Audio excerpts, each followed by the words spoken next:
What is the scariest story you know that is 100% true? 1. I would call it creepy more than scary, but my mom's friend had a small house and lived alone. She noticed weird things: a batch of soup depleting faster than usual, missing eggs, damp towels in the hamper when she hadn't used any, extra dishes in the dishwasher, etc.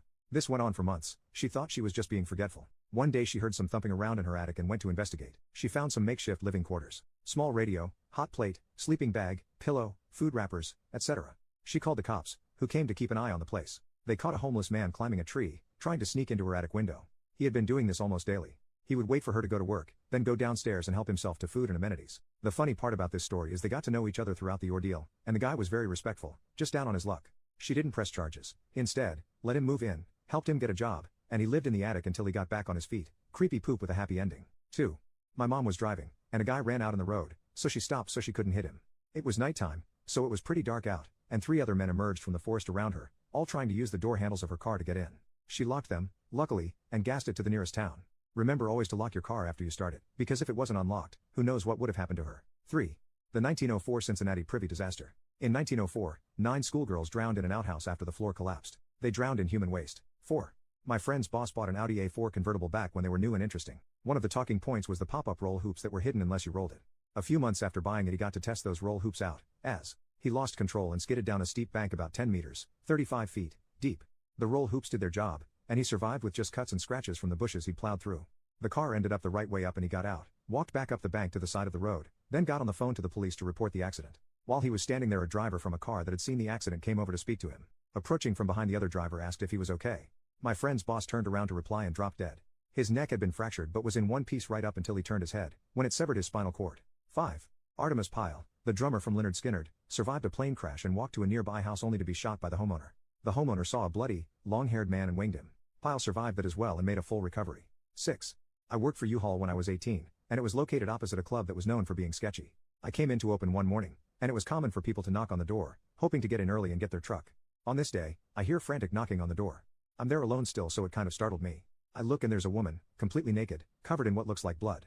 I called the cops, grabbed one of the moving blankets, and went outside to cover her up. She smelled really bad and was a mess. It ended up being blood and her own poop she was covered in. Found out later she was drugged at the club that night/early morning, roped, and left blacked out in the alley. It was just a fucked up and surreal situation to be involved in. 7. I was in a crappy motel. The room had bed bugs. I was too exhausted to go to the front desk. I just needed to make it by morning. I slept in the tub. Hours later, I heard someone breaking through the window. I had a big knife with me and ran out into the room to find a man halfway through my window. We stared for a while at each other in shock. I think we both were scared. Then he says, "Is this your room?" I'm like, "Yes, this is my room, man." More staring. Then he slowly starts backing out while cursing me for leaving my window unlocked and not expecting him to break in. 8. The guy goes into a small building and dies. Later, the investigator shows up and sees the body, calls 911, and then dies. Paramedics show up to help them, then die. The reason? Oxygen levels at head height were normal. Oxygen levels when bent over was 0. Bending over in this room unalived 4 people by asphyxiation. Edit, they could breathe. The air they were breathing contained no oxygen. The human body can't tell the difference. 9.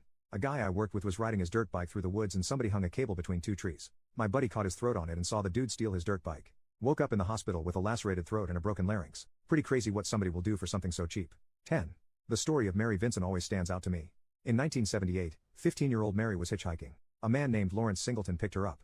He brutally roped her and eventually made her get out of the car. She planned to run, but he noticed and cut both her arms off. He threw her into a ditch/ravine and left her to die.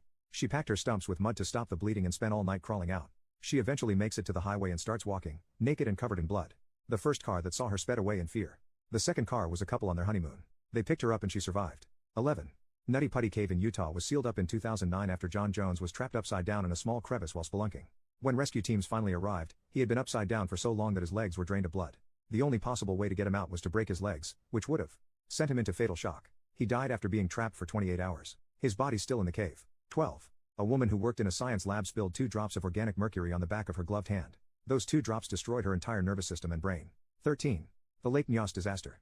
The lake periodically belches a cloud of invisible carbon dioxide gas that suffocates everything within a 16-mile radius. In 1986, over 1,700 people and all their livestock died without even understanding what was happening to them. 14.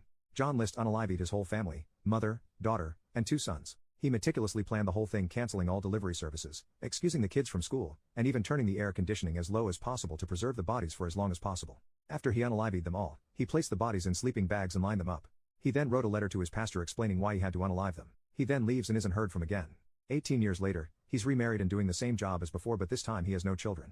He's finally arrested after a tip was given to the FBI. The crazy thing is that because he planned it so well, the bodies weren't discovered until a month after the murder, so he had a huge head start and essentially started a new life in the same career and was heavily involved in a new church down in Virginia. Took 18 years to capture him. 15. Was working the evening shift at a gas station. A man comes in all disoriented. I go to help him out. He has a gash on his head and doesn't know where he is. I couldn't see any crashes around, so I assumed he had fallen. Usually we are supposed to stay inside the glass-shielded register area whenever anyone is in the store.